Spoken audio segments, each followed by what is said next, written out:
નમસ્કાર મિત્રો, યુટ્યુબ ચેનલમાં તમારું સ્વાગત છે। ધોરણ 10 ની અંદરમાં આપણે વન્યજીવ અને સંસાધનમાં એક નવો ટોપિક જોવાનો છે, જે છે વન સંરક્ષણ એટલે કે વન્યજીવ સંરક્ષણ માટેની વિવિધ યોજનાઓ। આજે સમયની સાથે પરિસ્થિતિ એવી થઈ છે કે ભારતમાં વન્યજીવોના સંરક્ષણ માટે કેટલીક ખાસ યોજનાઓ કાર્યરત છે। એની પાછળનું કારણ છે નિર્વિનીકરણ એટલે કે જંગલોનો થતો વિનાશ। પશુ પક્ષી અને પ્રાણીઓ પોતાના કુદરતી આવાસ એટલે કે રહેઠાણો ગુમાવી દીધા છે। આ ઉપરાંત વન્ય પ્રાણીઓનો ગેરકાયદેસર થતો શિકાર પણ વન્યજીવોના અસ્તિત્વ માટે બહુ મોટું સંકટ ઊભું થયું છે। તો કહેવાય છે કે નજીકના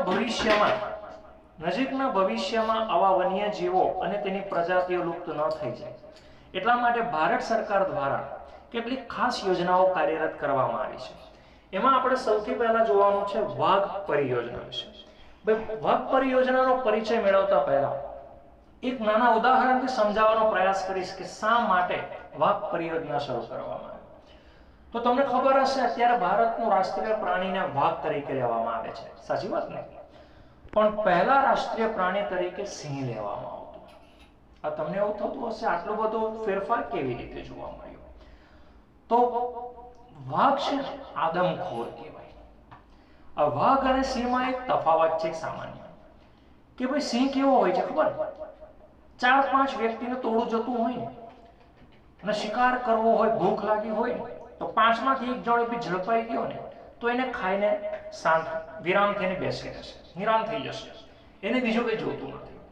પણ વાઘ આદમખોર છે, ભલે એકનો શિકાર કરવાનો હોય, એકને જ ખાવાનો હોય, છતાં પણ તે શિકાર જેટલા પણ લોકો હશે ને બધાનો કરી નાખશે। એટલા માટે કહેવાય છે કે જંગલ વિસ્તારની અંદર ત્યાંના સ્થાનિક રહેવાસીઓને પણ એનાથી બહુ પરેશાની થતી હતી। ઘણી વખત શિકારની શોધમાં તે નજીકના ગામડાઓમાં કે સ્થાનિક લોકોના વસવાટમાં જ્યારે આવી ચડતા ત્યારે પણ ત્યાંની બકરીઓ હોય, જનાવર હોય ને મારી નાખતા, પરિવાર માનવ બાળકોને લઈ જતા, એવી ઘણી બધી બનાવો બનતા, જેના કારણે કહેવાય છે કે આ વાઘ માનવ અડફટે જ્યારે ચડી પડતા ને ત્યારે તે મોતના મુખમાં ચાલ્યા જતા, મારી નાખવામાં આવતો માનવ દ્વારા વાઘોને। સમયની સાથે આ બધી ક્રિયા બહુ મોટા પ્રમાણમાં થવા લાગી અને વાઘોની સંખ્યા અને તેના અસ્તિત્વ સામે બહુ મોટું જોખમ ઊભું થઈ ગયું। માટે ભારત સરકાર માટે વાઘોની સંખ્યા ટકી રહે, તેની પ્રજાતિમાં વધારો થાય તે હેતુથી રાષ્ટ્રીય પ્રાણી તરીકે સિંહની જગ્યા ઉપર વાઘને લેવામાં આવ્યો। એક સામાન્ય વિગત તમને આપવામાં આવે છે વાઘ પરિયોજનામાં, જરાક ધ્યાન રાખજો। એવું કહેવાય છે કે એક અંદાજ મુજબ 20મી સદીની શરૂઆતમાં ભારતના જંગલોમાં લગભગ અંદાજિત 40,000 કરતા પણ વધારે વાઘ હોવાનો ઉલ્લેખ છે। પરંતુ અનિયંત્રિત ગેરકાયદેસર થતો શિકાર અને નિર્વિનીકરણ એટલે કે જંગલોના વિનાશના પરિણામે આજે વાઘના અસ્તિત્વ માટે બહુ મોટો ખતરો ઊભો થયો છે। અને આ જ સંજોગોમાં 1971માં વાઘને બચાવવાના હેતુથી, સાંભળજો ભાઈ, 1971માં હું ડબલ રાઉન્ડ કરું છું એટલે તમને ખ્યાલ આવવો જોઈએ। 1971માં વાઘ બચાવવાના હેતુથી આ પરિયોજના શરૂ થઈ। કઈ પરિયોજના? વાઘ પરિયોજના, જે મુજબ વાઘના કુદરતી આવાસોને સુરક્ષિત રાખવા, કુદરતી આવાસ એટલે જંગલોમાં એ લોકોને છોડી દેવામાં આવે, જે રીતે જંગલોમાં મુક્ત રીતે હરી ફરી શકતા હોય એ જ રીતે એમને જોવા રાખવામાં આવે। તમે ગીરના જંગલમાં જજો, જુનાગઢમાં, ત્યાં તમને વાઘ અને સિંહ એક સાથે જોવા મળશે। દિવસના સમયમાં બહુ ભાગ્યે જોવા મળે, બપોરનો સમય 10 વાગ્યા પછી ગરમીનું પ્રમાણ વધારે હોય ને એટલે વૃક્ષોની નીચે છાયડામાં બેઠેલા હોય, પણ તમે એનાથી વહેલા થોડા જાઓ, બરાબર છે, તો જોવા મળે, અને બપોરે 4 વાગ્યા પછી જાઓ તો તમને ત્યાં આગળ વાઘ અને સિંહ બંને જોવા મળે। નુકસાન કશું નહીં કરે, એ લોકોની ગાઈડલાઈન પ્રમાણે તમારે જીપમાં બેસી રહેવાનું, તમને વાઘ અને સિંહ બંને સાથે જોઈ શકો છો। કહેવાય છે કે જે મુજબ વાઘના કુદરતી આવાસોને સુરક્ષિત રાખવા માટે અને તેનું પર્યાવરણીય સંતુલન જાળવવા રાષ્ટ્રીય સ્તરે શ્રેણીબદ્ધ એટલે કે એક પછી એક પગલાં લેવામાં આવ્યા, અને અત્યારે દેશમાં કુલ 44 જેટલા ક્ષેત્રમાં આ યોજના કાર્યરત છે. વાઘોને બચાવવા માટે તેના કુદરતી આવાસોમાં સુરક્ષિત રાખવામાં આવે છે. બરાબર છે. આની સાથે બીજી એક યોજના છે. જો કે અગાઉના વિડીયોમાં ગેંડા વિશે આપણે વાત કરેલી, ભારતીય એક સિંગી ગેંડો, જેને ભારતનો વિશિષ્ટ જંગલી પ્રાણી પણ કહેવાય છે, જે ખાસ કરીને તમને દીકરાઓ આસામના બ્રહ્મપુત્રના દલદલિયા ક્ષેત્રમાં જોવા મળે. એટલે યાદ રાખજો, કદાચ જોડકું જોડકું એમ પૂછાય, ખરું ખોટું આવે અથવા એક માર્કની અંદર કંઈ પણ આવે તો યાદ રાખવાનું, એક સિંગી ગેંડો એકમાત્ર આસામમાં જોવા મળે છે. તો સાંભળો, આના વિશે કંઈ કામ છે. ને એક સિંગી ગેંડો કેમ ભારતનો વિશિષ્ટ જંગલી પ્રાણી કહેવાય? મેં તમને કહ્યું હતું, બીજા બધા પ્રાણીઓને માથે સિંગ આવતું હોય, જ્યારે એક સિંગી ગેંડોને નાક ઉપર સિંગ આવે. બીજી વસ્તુ, એના શિંગડામાંથી દવા બનાવવામાં આવતી હોવાથી આ ગેંડાનો શિકાર પણ કરવામાં આવે છે. એ ઘાસ અને કહેવાય છે કે એની પંખોડી એટલે પેલી પાંદડા હોય, એ પર્ણ હોય ને, વેજીટેરિયન કહેવાય, ઇન્સેક્ટ તૃણાહારી પ્રાણી કહેવાય, ઘાસ એવું ખાતું હોય. બરાબર છે ભાઈ. આ વિશિષ્ટ જંગલી એટલા માટે કહેવામાં આવે કારણ કે દલદલ ક્ષેત્રમાં રહેવાય. તમારા મારા જ દલદલ એટલે તમને ખબર હશે, જમીન ઉપર પાણીથી ભીનાશવાળો ભાગ. ઘણી વખત છે ને જંગલ રોહકો એટલે કે જંગલમાં જે લોકો રખડતા હોય અથવા રિસર્ચ માટે જતા હોય ને, તો એ લોકોની પાસે મોટી સ્ટીક રાખવામાં આવે, લાકડાની, બાંબુ જેવું હોય, અને આગળ એ લોકો છે ને ખૂંપતા જાય જમીનમાં. ની ખૂંપ આવી રીતે બિંદાસ ચાલ્યા કરે ને, ભીનાશવાળો ભાગ હોય ને તો સીધા અંદર ઉતરી જતા રહે, ને જેટલો મૂવમેન્ટ કરો એટલા અંદર સરકતા જાય. એટલે આ લોકો શું કરે ખબર છે, પર્વત રોહક હોય કે જંગલ રોહક હોય તો પોતાની સાથે લાંબુ બાંબુ લઈને જાય, જેથી આગળ ન ઠોકતા ઠોકતા ખૂંપી જાય એટલે કાળજી રાખે. બરાબર છે. આપણા બકરી જેવી બકરી પણ અંદર આગ ફસાઈ ગઈ ને તો એ બહાર નીકળી શકે. ઉપરથી સૂકું જેવો ભાગ લાગે ગરમીના કારણે, પણ જો કોઈ વજનવાળી વસ્તુ આવી ગઈ થોડી પણ તો અંદર ખૂંપી જતું રહે. પણ એક સિંગી ગેંડો એવો છે કે અંદર રહે પણ, બહાર આવે પણ અને પાછો અંદર જાય પણ. તો જો કીધું છે કે આ પરિયોજના એક સિંગી ભારતીય ગેંડાના સંરક્ષણ માટે બનાવવામાં આવી છે. ગેંડા પરિયોજના એટલે ખ્યાલ આવી ગયો છે. એક સિંગી ભારતીય ગેંડાના સંરક્ષણ માટે બનાવવામાં આવી છે. ભારતમાં મોટા ભાગના ગેંડા તમને અસમ રાજ્યમાં જોવા મળે. આ ઉપરાંત અસમ ઉપરાંત તમને ક્યાં જોવા મળે? પશ્ચિમ બંગાળના સુંદરવનમાં. બરાબર. જૂજ એટલે કે બહુ થોડી સંખ્યામાં મળી આવ્યા છે. ભારતમાં કહેવાય છે કે રાઇનો વિઝન, આ યાદ રાખજો, ભારત રાઇનો વિઝન 2020ની વ્યૂહરચના મુજબ ભારતમાં ગેંડાની સંખ્યા 3000 સુધી લઈ જવાનો લક્ષ્યાંક છે. 2020 પૂરું થાય ત્યાં સુધી સમગ્ર ભારતમાં ગેંડાની સંખ્યા કેટલી લઈ જવાનો લક્ષ્યાંક છે? 3000 સુધી. તમારે ટેક્સ્ટ બુકમાં છે ને ગેંડાની એક સિંગી ભારતીય ગેંડાનો એક સામાન્ય પરિચય આપ્યો છે કે અસમના બ્રહ્મપુત્રના દલદલ ક્ષેત્રમાં, પશ્ચિમ બંગાળના સુંદરવનના વિસ્તારોમાં તે જોવા મળે છે. તેના શિંગડામાંથી દવા બનાવવામાં તેનો શિકાર થાય છે. તે તૃણાહારી એટલે કે ઘાસ એવું ખાય છે. સંરક્ષણના પ્રયાસોથી તેની સંખ્યામાં વધારો થઈ રહ્યો છે અને 2020 સુધીમાં રાઇનો વિઝન અંતર્ગત ગેંડાની સંખ્યામાં 3000 સુધી વધારો થાય તેવી એક યોજના છે. હવે નવો ટોપિક આપણે લેવાનો છે, જે છે અભયારણ્ય, રાષ્ટ્રીય ઉદ્યાન અને જૈવ આરક્ષિત ક્ષેત્ર. ત્રણનો હેતુ તો એક જ છે, વન્ય જીવોનું સંરક્ષણ કરવું અને તેને બચાવવા. પણ ત્રણની અલગ અલગ સમજૂતી છે. અત્યારે તમને સમજ પડે એ રીતે આપણે સામાન્ય પ્રયાસ કરીશ કે તમે સરળતાથી એને સમજી શકો. જો એ કહ્યું છે કે વન્ય જીવોના સંરક્ષણ હેતુસર, સંરક્ષણ એટલે એને બચાવવા માટે, તો વન્ય જીવોના સંરક્ષણ હેતુસર અભયારણ્ય, રાષ્ટ્રીય ઉદ્યાન અને જૈવ આરક્ષિત ક્ષેત્રની સ્થાપના કરવામાં આવી છે. આ ત્રણેય શબ્દ એકબીજાના પર્યાય લાગે, પરંતુ એમાં તફાવત. પર્યાય એટલે એક સમાન જેવા લાગે, પરંતુ એમાં થોડો તફાવત છે. તો ચાલો પરિચય મેળવીએ. સૌથી પહેલા આપણે જોઈએ છે અભયારણ્ય વિશે. અભયારણ્યમાં સૌથી પહેલો પોઈન્ટ ચોક્કસ, ભાઈ અભયારણ્ય એટલે એવો વિસ્તાર કે જ્યાં સામાન્ય મર્યાદામાં માનવ પ્રવૃત્તિની અનુમતિ આપવામાં આવે. એટલે અભયારણ્યમાં તમે રહી પણ શકો, ખેતી કરી શકો, જંગલોમાંથી લાકડા વીણી શકો, પશુઓને ચરાવી શકો પણ શિકાર કરી શકો નહીં. તો સાંભળજો અભયારણ્ય વિશે. ચોક્કસ મર્યાદામાં માનવ પ્રવૃત્તિઓને અનુમતિ આપવામાં આવે છે. અનુમતિ એટલે મંજૂરી. સત્તાધિકારી પાસે, સત્તાધિકારી એટલે જે જંગલમાં તમે જાઓ, અભયારણ્યમાં જાઓ તો ત્યાં આગળ જંગલ ખાતાના અધિકારી હોય, એની પાસે તમારે પરવાનગી લેવી પડે. એ જે કોઈ રૂલ્સ રેગ્યુલેશન નીતિ નિયમો કહે એનું તમારે પાલન કરવું પડે.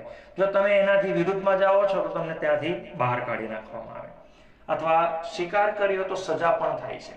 તો કીધું છે સત્તાધિકારી પાસેથી અનુમતિ મેળવ્યા બાદ પાલતુ પશુઓને ચરાવવાની છૂટ પણ મેળવી શકાય. મેં પહેલા પોઈન્ટમાં જ બધું ક્લિયર કરી દીધું. ચોક્કસ મર્યાદામાં માનવ પ્રવૃત્તિઓને અનુમતિ એટલે કે મંજૂરી આપવામાં આવે. આ મંજૂરી મેં તમને કીધું રહી પણ શકે, પશુઓને ચરાવી પણ શકો, લાકડાઓ પણ વીણી શકો, ખેતી પણ કરી શકો. તો જો કીધું છે સત્તાધિકારી પાસેથી અનુમતિ મેળવ્યા બાદ પાલતુ પશુઓને ચરાવવાની છૂટ મેળવી શકાય છે. સાથે કહ્યું છે કે વન્યજીવ અભયારણ્યની સ્થાપના કોઈ એક વિશેષ પ્રજાતિના સંરક્ષણ માટે છે. ક્યાં તો વાઘને બચાવવા માટે હોય, ક્યાં તો ગેંડાને બચાવવા માટે. એટલે અભયારણ્ય અમુક પ્રાણીઓ માટે છે.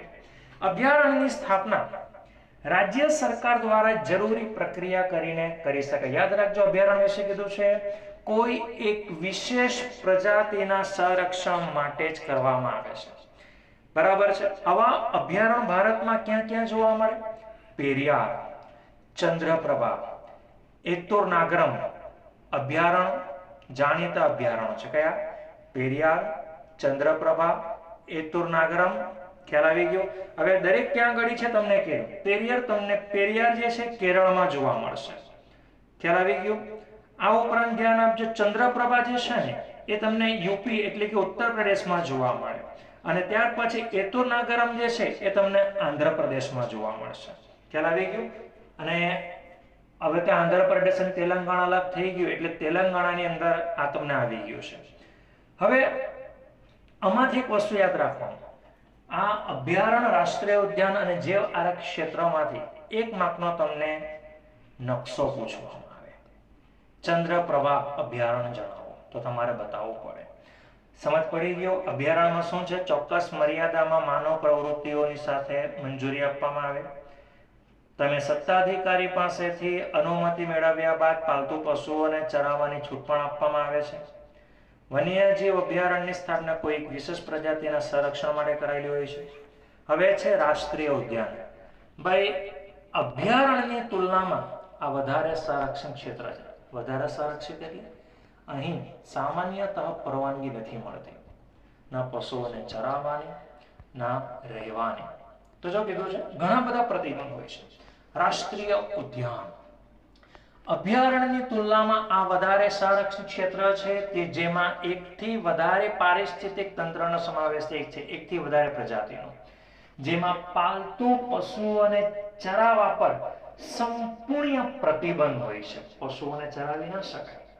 અભયારણ્યની જેમ તે કોઈ એક વિશેષ પ્રજાતિ પર કેન્દ્રિત હોતું નથી. ખ્યાલ આવી કે અભયારણ્યમાં કોઈ એક વિશેષ પ્રજાતિના સંરક્ષણ માટે જ બનાવવામાં આવે, જ્યારે રાષ્ટ્રીય ઉદ્યાન એવું છે કે જ્યાં એકથી વધારે પ્રજાતિઓ પર વિશેષ ધ્યાન કેન્દ્રિત કરવામાં આવે છે, જેની સ્થાપના રાજ્ય અને કેન્દ્ર સરકારના સંકલનથી થાય છે.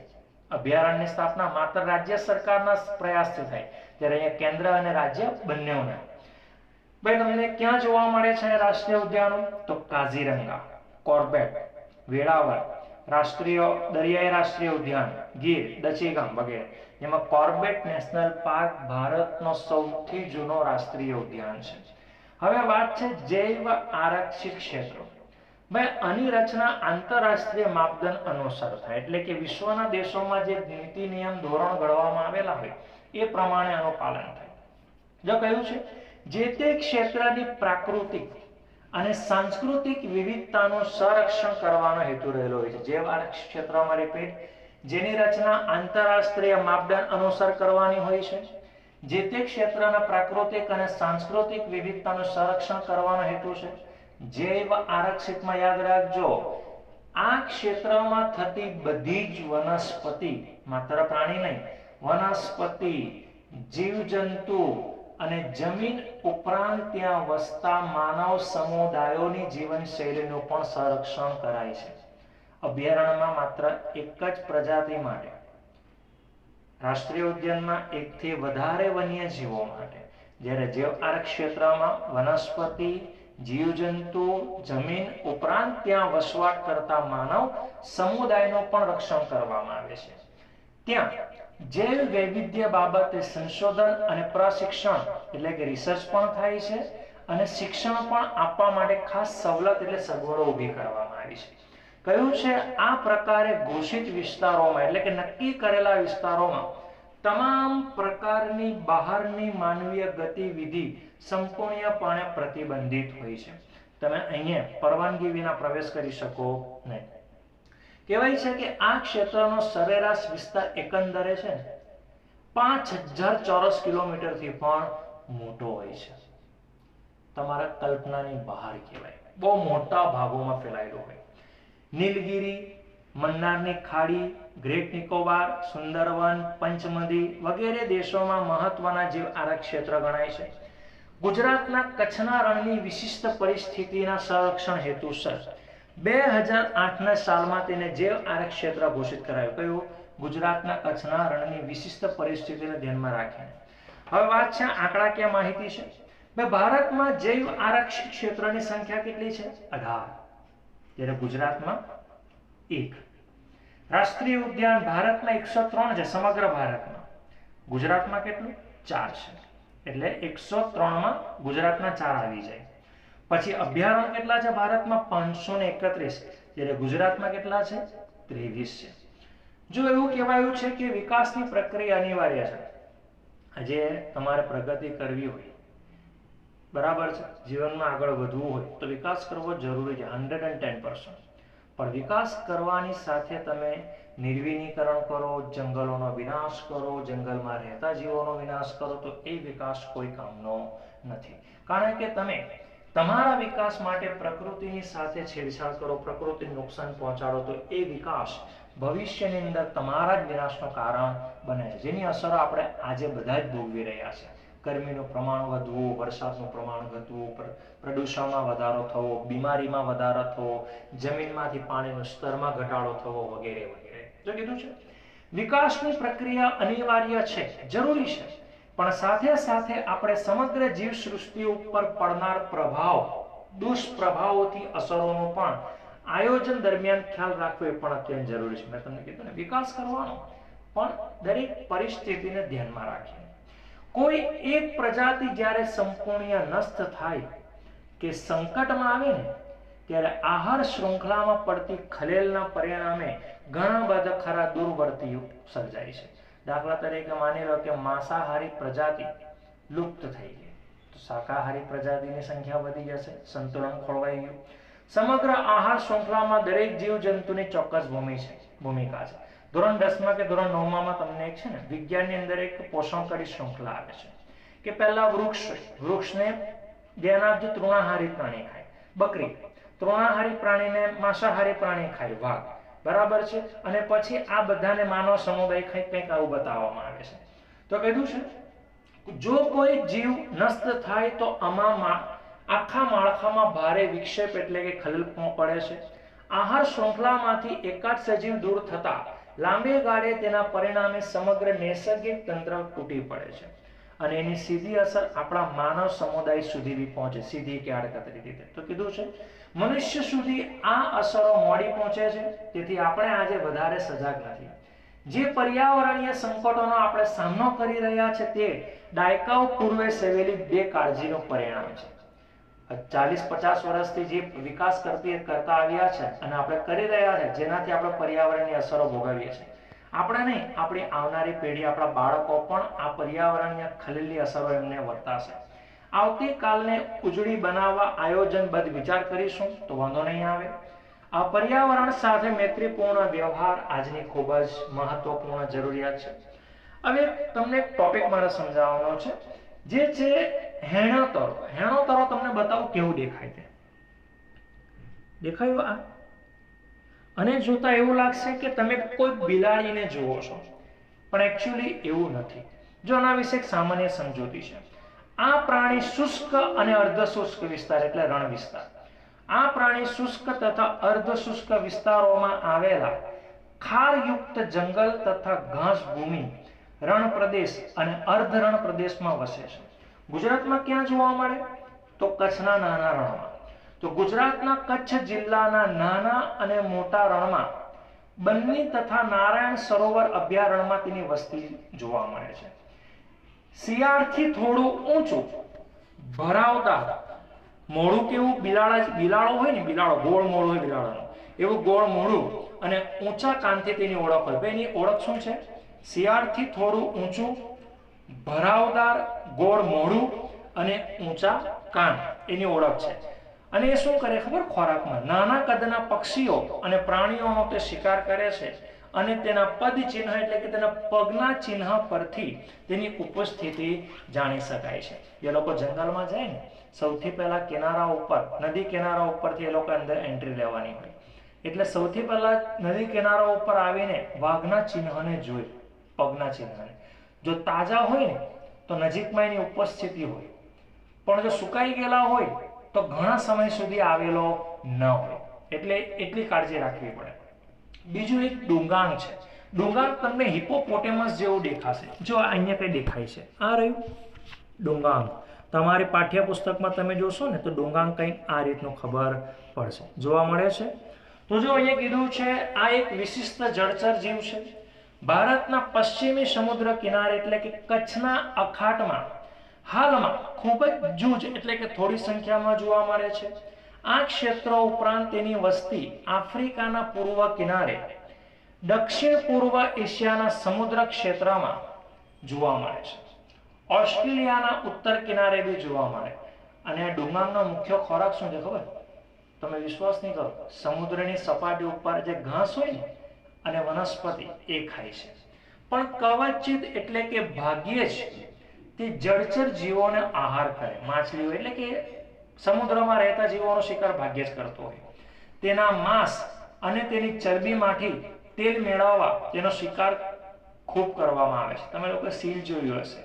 સીલ કેવું ભરાવદાર હોય, જમીન ઉપર સરકતું હોય ને સિંહ જેવું મોઢું હોય આગળથી. એક સમયે ડુંગાંગ છે ને ગુજરાતના, તેમાં ખાસ કરીને સૌરાષ્ટ્રના કિનારે બહુ જોવા મળતા. પણ આજે જવલ્લે જ એટલે કે ભાગ્યે જ આ ડુંગાંગ જોવા મળે છે. એનો અર્થ એ થઈ ગયો કે એની આ ડુંગાંગની પ્રજાતિનું અસ્તિત્વ પણ આજે જોખમમાં છે. બરાબર છે. તો આ વન્યજીવ અને જીવ સંસાધન વિશે આપણે ચર્ચા કરી, ખ્યાલ આવી ગયો. આની સાથે આપણું ચેપ્ટર પણ ઓવર થાય છે. નવા વિડીયોમાં નવા ટોપિક સાથે, નવા ચેપ્ટર સાથે આપણે મળીશું. ત્યાં સુધી ગુડ બાય.